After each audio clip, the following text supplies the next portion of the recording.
Hello everyone, welcome back to the channel. I am Abe with MysticGenMara.com, a small town mystic from the middle of Idaho. And tonight is going to be a little different. I would like to introduce you to, or maybe go over a little bit more about, in my opinion, one of the more powerful crystals in the family of crystal energy, and that is Aquamarine. There's a few of them that are what I would classify in my work and my practice pretty high up, and this is one of those. This beautiful crystal has some very interesting properties you may not know about, so we're going to dive in here and check it out. But we're going to start off with a little science, get some ideas of the type of crystal this is and maybe some family with it. So the bluish green crystal is actually a cousin to emerald, which I knew that, some people do. They're both part of the beryl family, but this is where it gets interesting. The beryl family as a whole, and there's a lot more than just the two of them, they're hexagonal structured crystals, so they're six-sided, and their chemical composition across the board for all of them is beryllium aluminum silicate. And this is something I just recently discovered here in the last couple of years, is the minerals that they grow around and with actually change the colors and styles of the crystals, bringing out this broader range of styles. The deep green, as a rule, is your emeralds, and I got a little pic here I found online, and this is from Geology Inn, so if you're interested you can go check them out. They've got some really cool pictures and stuff. This was just kind of a good graph of the beryl family, but I poked around on their website. There's some fun stuff on there. Anyway, lost my place in my notes. Of course I did. But it actually triggers the different colors. So the deep green is the emerald. The blue shades are the aquamarine, which is who we're talking about tonight. The yellow is called heliodor or heliodor. The red is bixbyite. I didn't even know there was a red beryl, so there's that. Pink shades are called morganite, which I have seen them. They're this one right here. They're actually pretty cool looking. I didn't realize they were beryl. And there is also a clear one, and I can't see what it's goshenite, and then there's a few others like super deep blue they call maxiques, and then there's the emerald styles that actually grow outside of their standard little that's these ones over here. So you've got a lot of different members of this particular family, which is cool. The hardness rating on a beryl is around 7.5 to 8, and aquamarine is on the higher end of that scale from what I was reading. For reference, 7.5 to 8 is pretty stinking hard when we talk about crystals. A diamond is 10, so that's the hardest mineral crystal basically. But quartz is a 7, so technically this little critter here, and this is more of a green shaded one, is actually harder than a quartz crystal. So they can take a lot to, it takes a lot to carve and do anything to them because they're pretty hardcore gems. And this is one of the reasons that a really high quality deep blue aquamarine can run as much as $200 a carat. Not comparative to other, some like diamonds and things like that, but for a classified as semi-precious gem, they're pretty expensive. But you can find flawed pieces for a more affordable price. Like these guys here, I got a pound that are around that size, and it was like 40 bucks. But they're tumbled, but they're not gem quality. I don't know if you can see through that, but there's a lot of flaws and fractures in them. But that's fine if you're using it for energetic work, mystic, or magical purposes. You don't have to have pure gem. It can psychologically add a boost, but energetically, this is the same thing as some of the more expensive rings and necklaces.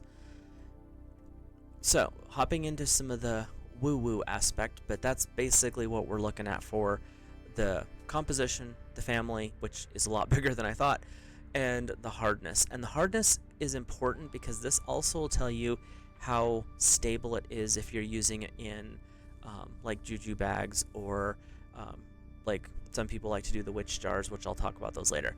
But things like that, you'll want something that can take a lot of intensity, and aquamarine fits the bill. So into some history here. Aquamarine has had a very long history with spirituality and metaphysics. Interesting note, if you didn't already know this, but Aquamarine shows up in biblical texts. In the book of Exodus, when Moses received the Ten Commandments and this description of the tabernacle, he also received the requirement for the vestments of the high priest's robes. All the priests, but the high priest specifically, is detailed out. There's a whole section in here in chapter 28 about the garments, but the breastplate is the one that we're sticking with today. That is Exodus 28:15 through 20. You shall make of the breastplate of judgment, artistically woven according to the workmanship of the ephod. You shall make it of gold, blue, and purple and scarlet threads. So there's a cloth behind the actual breastplate. And of fine linen you shall make it. It shall be doubled in a square. A span shall be its length, and a span shall be its width. So you're folding it in half and then folding it in half. So you're taking a square and making it a smaller square, but it's going to be thick. Especially with the type of thread they were using, yeah, that was going to be an impressive chunk of fabric at that point. You shall put settings of stones in it, 4 rows of stones. So 3 columns, 4 rows. The first row, top, I think is what they mean here, but I'm not sure of that, shall be sardius, topaz, and emerald, one of the beryls. The second row shall be a turquoise, sapphire, and diamond. The third row, a jacinth, not sure what that one is, an agate, and an amethyst. It's interesting that agate made the list because it's such a common stone. And the fourth row is a beryl. Some translations will actually say aquamarine, onyx, beautiful black stone, and jasper, and they shall be set in gold settings. So this was not something that was just randomly picked out as a spiritual stone. These were very important crystals back even, 3,000 years ago, give or take. So they've been around for a minute. Aquamarine, though, is energetically a very receptive and very protective crystal. I like to view it as a very feminine stone. It doesn't really have a gender. Like, some stones are very specific. But this one, when you read through a lot of the descriptions of it, what its energies are, it leans a lot closer to the feminine energy because of its more receptive nature. And so when I reference it, I'll sometimes talk about Aquamarine as being she. Aquamarine is of the moon. Her power of perception and increasing intuition has been known for many, many years, centuries basically. With the colors of the sea, it is no wonder that this stone is representative of the element of water. And this is a raw picture of aquamarine. It's really deep blue when it's really when it's a really clean aspect, and it's, like I said, it's a beautiful stone. Aquamarine is the birthstone of March, and that carries both Pisces and Aries energy. So the stone, by this influence, is a balance of fire and water within its own sphere. And working within that fire and water aspect, this is also one of the birthstones of the zodiac sign of Scorpio. It is a water sign that carries many fiery characteristics. Aquamarine is showing its ability to balance the opposites under these particular months and signs, especially the opposites of fire and water. Those are intense energies. Aquamarine is a great stone for increasing psychic abilities, which is one of its biggest features. If you're looking to increase your meditation clarity or divination, they recommend wearing aquamarine daily. If you don't want to go buy a necklace or a ring, you can take one of these guys and pop it in your pocket, and it will help just as much. And have it next to your bed. That's a really important one, because when you sleep, the crystal can actually interface with your subconscious better. This gem helps the subconscious mind actually to free itself from the constraints of the conscious mind. Your beta brain, that monkey mind, the one that's you're thinking with right now, likes to keep your subconscious on the back burner, doesn't let it come forward. Aquamarine kind of like says, scoot aside, we all have a place to talk here. So it is kind of nice in that respect, because it does open you up to a broader range of abilities in that aspect. It's allowing your intuitive and your psychic abilities to step forward There's one thing that I want you to be aware of with Aquamarine, though. This stone may open up your abilities really quick, and it may be faster than what you originally anticipated. It will be doing it in a very safe way. Aquamarine does not do harm. It's not part of the nature of this crystal. I've never read anywhere or seen anyone talk about how Aquamarine has been too harsh to them. But it's going to be one of those things where all of a sudden you could wake up one day and have everything just completely shifted in your awareness because the Aquamarine has done its job. It's not going to be painful. It's not going to be like, oh, nightmares. It's going to be jarring because, everything's different, but it's not going to be like a terrifying thing. It's not how this gem works, which is nice. Aquamarine likes peace. It inspires peace. With that, it's a very powerful protector for those who would disrupt peace. So if you're in a kind of a rough work environment, or you're dealing with some stuff in a friends group or whatever, find ways to keep grounded, but pack one of these around. Stick one in your pocket, put one in your, necklace, ring, whatever, however you want to wear it. It helps protect from psychic attacks and disruptions. According to some, it can also help repel psychic vampires. Not a bad stone if you're feeling kind of drained and worn out, or you're just feeling like everyone's against you. Aquamarine has a way of supporting and boosting you so that you feel less stressed out about things and more at peace with the world around you. Aquamarine, and this is kind of an interesting little side note here, but it helps with financial success and financial states. But it's not in the way that you would think. It's not like citrine or some of the other ones like emeralds where it enhances the money aspect. What Aquamarine does is it helps you find a calmer state of mind. It helps you look at things from a judicial or balanced standpoint. And through those new lenses you're seeing, you might be able to gain the next step in your financial betterment or independence. It's not going to bring the money, it's not going to do anything like that, but it can enhance your ability to see the next steps and to find those next pathways versus, being frustrated and angry and, oh, I've got bills and I've got this. Okay, that's true. But let's look at it from a calmer perspective. Let's take a break, go take a bath, and let's bring it down and find a balance. That way you can look at this from a more neutral state. In some of the digging that I've done over the years, I ran across a spot where aquamarine beads were actually found in Egyptian mummy pits, and it was thought that they put it in there to help those who pass into the safety of the underworld without getting lost. So it's another one of those safety precaution beneficial stones.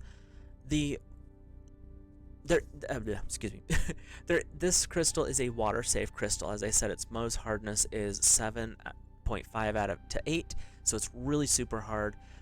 And with that, you can actually put it in a bath for purification or before divination.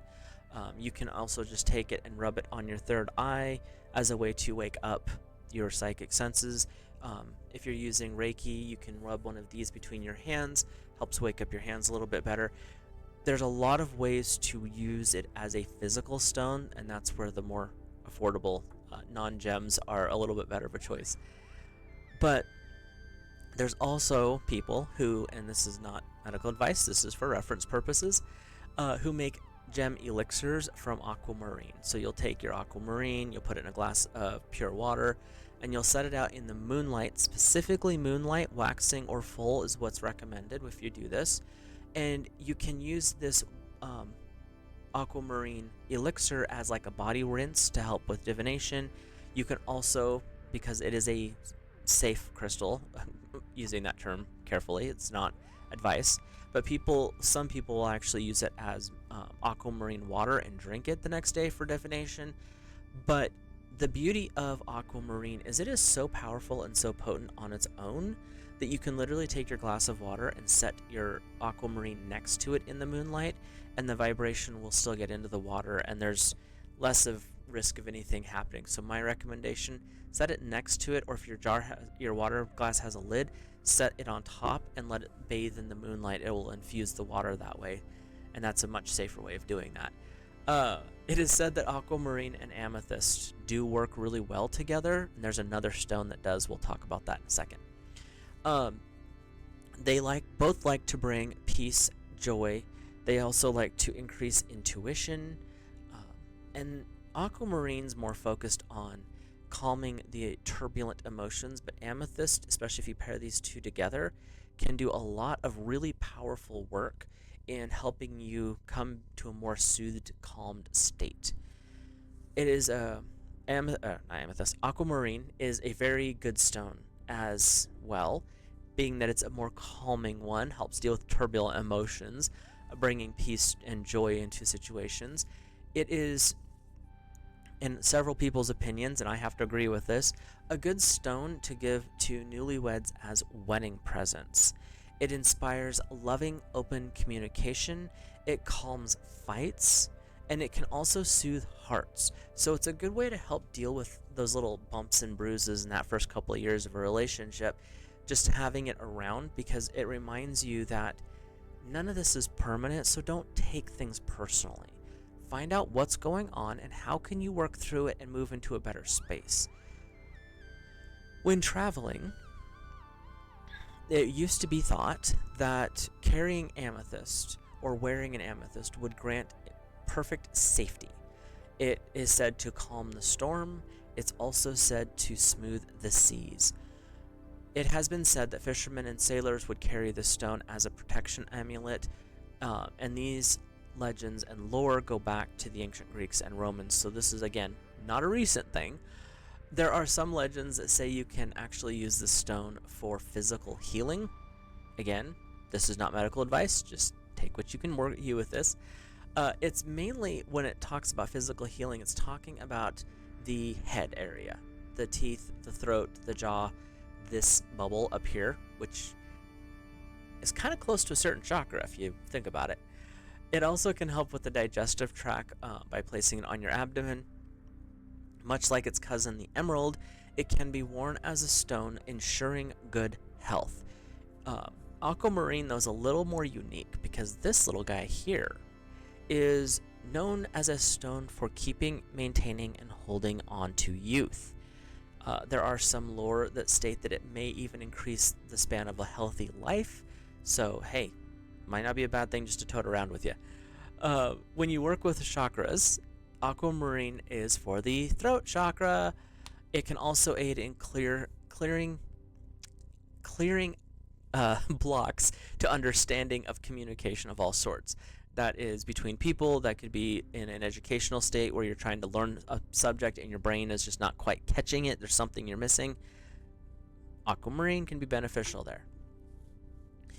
It can also help in gaining knowledge and finding out the truth of a situation, whether it is through meditation, trying to understand yourself better, through divination, or through scholarly studies, or if you're in a situation where you're not sure who's actually telling the truth, aquamarine can help you see things from a more judicial standpoint. It can help you activate a more neutral state, allowing you to figure out which one is the right path to move. Right, wrong, left, right, whatever it is. It helps you to see who's actually being more honest and upfront versus some of the other options. When you're doing that, when you figure out what the truth is, it allows you to step out in that truth. It helps you act from a point of faith and knowledge and not in fear. So aquamarine doesn't do well with the negative stuff. It's like, let's go over here and find a more peaceful, positive state.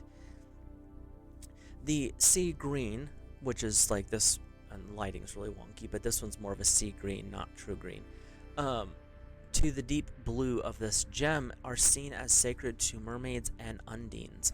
It's also said to be water in solid form, kind of like an ice cube, but actually like ocean water, because it's blue-ish.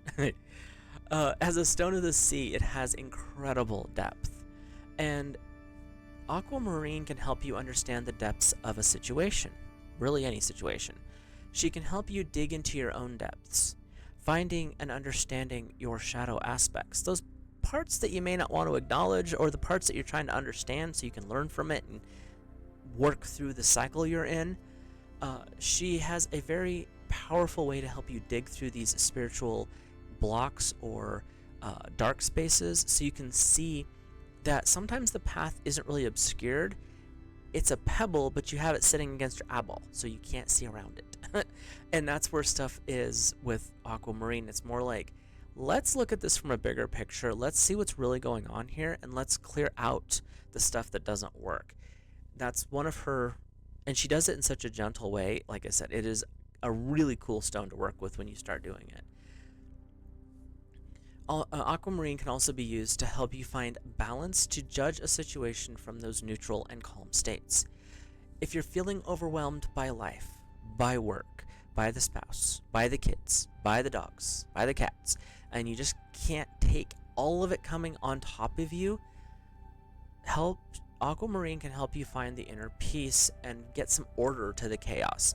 If you're having a really rough day and you just need a minute, go draw a bath, drop your Aquamarine in there, hop in, and just breathe. Put some, soothing fragrances, rose, or things along those lines. My brain just totally stole the rest of the fragrances out.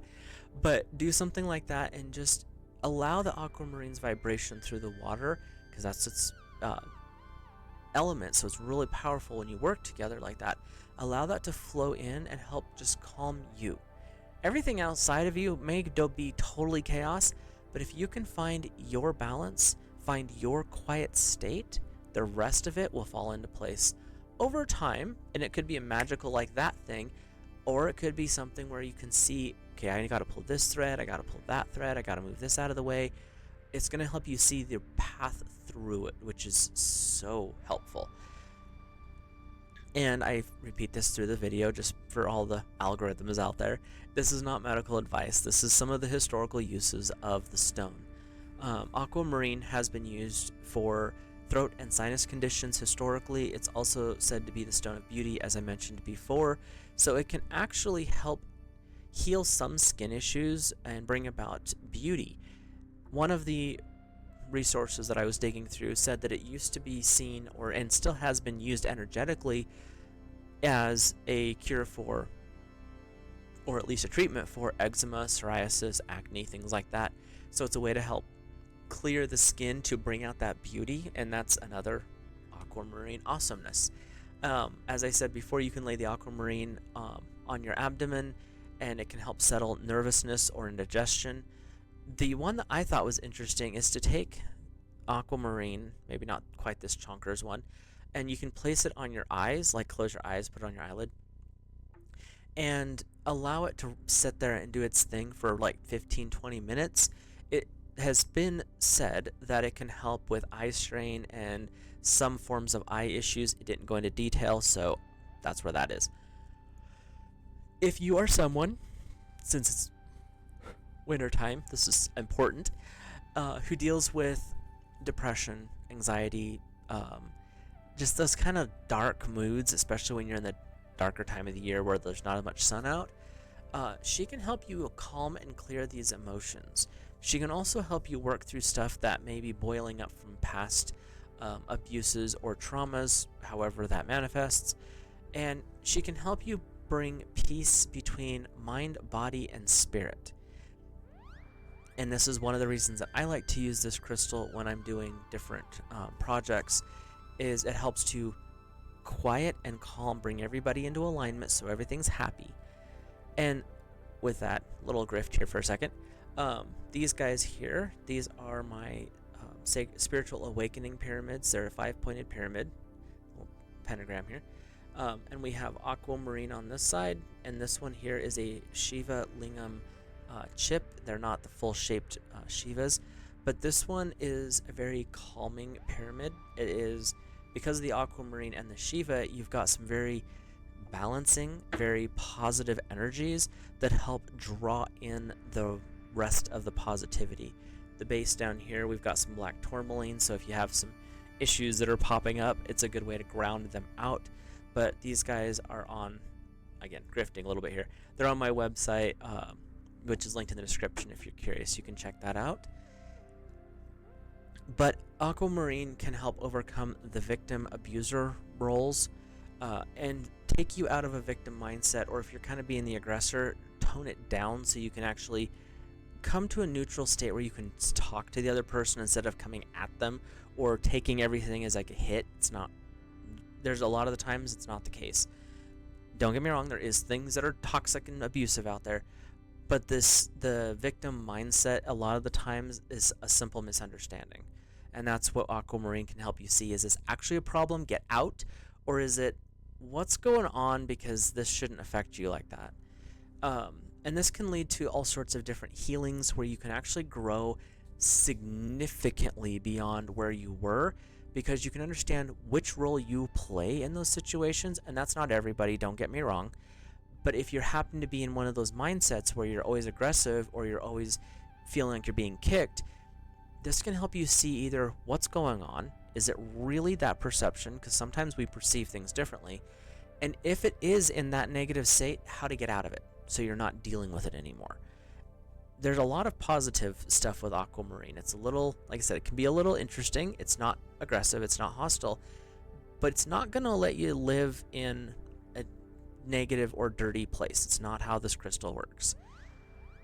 Even though the energy of Aquamarine tends to be more feminine, it's receptive, it's water, it's moon, it's all about the, that energy, it does not mean that it's only for women. And it's actually a good stone for both genders because it helps balance the masculine and the feminine energies within the body and within relationships.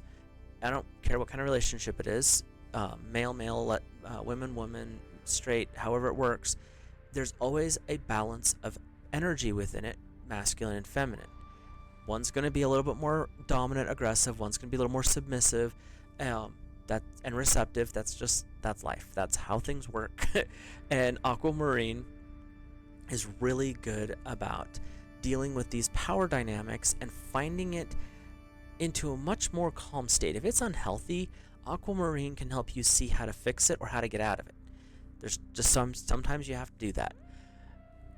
It can open up communication within the mind and the emotions. This is not an easy thing to do, because the emotions are strictly wanting to feel everything. The mind is very analytical, but when you can bring the heart and the brain into a conversation where they're talking to each other, I think somebody calls it entrainment. I don't remember who said that, but it's where the brain and the heart are actually working together. It changes your dynamic altogether. And when you look at how some people, and this tends to be more towards men, but it's not always the case, they have a hard time expressing honest emotions and deeper feelings. Aquamarine can help them understand what's going on inside this chaos between brain and heart, and that allows them to understand their own emotions. And once they do that, it allows them to communicate how they need their emotional needs felt. It's not going to make, the big, strong, burly guy a weeping bag of goo, and it's not going to make the simpering young person be this dominant person. It's going to help you understand who you are so that you can communicate how your needs are to be met. It's not going to be a selfish thing. That is one thing that Aquamarine will not do. It's not how it wants to play. It's saying, I'm in a relationship with you. I don't feel like I'm being heard. My needs aren't being met. This is how I'm feeling in this moment. How can we work with this? And then the other person can have the same response back.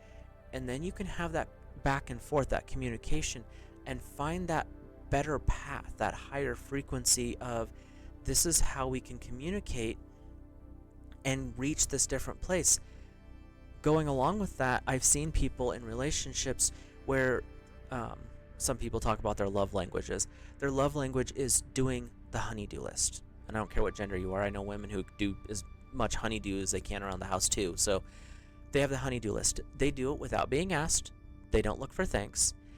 They look for the person to do their part in the household. It's that unspoken communication. I know a lot of people where one partner goes out and works all day doing the job, being the breadwinner. The other one's the homemaker, dealing with the kids, dealing with the cats, the dogs, the house, garden, whatever you got going on there. And there's not a lot of conflict because they both are important in their own ways. Knowing where you stand in a relationship is something that Aquamarine can help with. And that helps break through a lot of blockages, a lot of, they're just not listening to me. Okay, but are you listening to them either? Like, there's a lot of back and forth that goes on, and that's where calming that ego down, putting it on the shelf, letting it play with its blocks over in the corner, because you need it, but not in this situation. Allow this type of soothing energy to step forward in your situation. It helps you breathe through the problems, and it allows you to understand how they're feeling, how you're feeling, and how you guys can reconnect at that level. So this is a really strong crystal for growth, and it's a gentle crystal. It's a guiding crystal, which is really super powerful. When we are still talking about this growth aspect, with spirituality, Aquamarine can actually help you access, and this is a little bit trickier to do, but access the higher frequencies of yourself, your higher self, some people will say the holy guardian angel, your upper out-of-body chakras. This gem can help you communicate with the angels and spirit as well because of its pure nature, allowing you to understand the signs and the symbols that the angels just love to toss at us, because why not? A lot of the times you'll get those thoughts and impressions like something's important and I can't figure out what it is, because you keep seeing this repeating set of numbers, or this, you keep finding feathers and it's the middle of winter and you don't live where there's birds. There's all these little things that you keep finding, and it's like, what does this mean?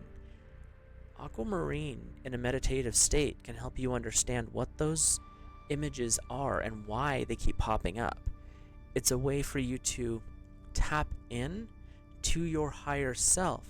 It can help clear your aura of stuff that's weighting you down. It's not going to launch you and make you feel disconnected. It might give you a little head rush when you start wearing it, just because it's clearing things up so you can experience the world in a broader range. But it's not going to be in a negative sense. This, like I said, this is one of the few gems that I can honestly say doesn't have a negative connotation and doesn't have the ability to work in a negative state. So with that, definitely check out Aquamarine if you've never used it or never worked with it. If you are a fire element energy, Aries, Leo, or Sagittarius, I recommend doing so with caution because it can cool you down a little bit too much, which is, fire needs to have its passions. But if you're having too much of that go on, it's a good way to bring some balance. So it would be interesting if you're fire out there to see how you respond to Aquamarine. Any of the water signs, Cancer, Scorpio, Pisces, have fun. This is an amazing crystal for your clan. Air, Earth, you guys work really well with water, so there's not really a conflict for you. Try it out. See how you respond to it. See how your meditation changes or doesn't. And find one that talks to you. Like I said, it doesn't have to be an expensive gem, like a ring or a necklace or anything like that. You can literally find them at rock stores, polished or unpolished, for 15 to 50 bucks. They're not super expensive in a raw form. It's when they've been cut and polished and all that fancy. Don't get me wrong, they are beautiful in that form, but it's not always necessary. Do what you can afford, or find what works for you. But Aquamarine is definitely a fun crystal to work with if you've never done it. Hopefully this was informative, gave you some ideas of what to do, and there'll be some links in the description. You can check those out if you would like. If you're new here, hit that subscribe button, like the video, and comment. Let me know if you've had experiences with Aquamarine, good, bad, and different, and if this is a crystal you might be interested in picking up one day, because it's, like I said, it's fun. With that, I will let you guys go. Have a great rest of your day, evening, or week, and I will see you in the next video.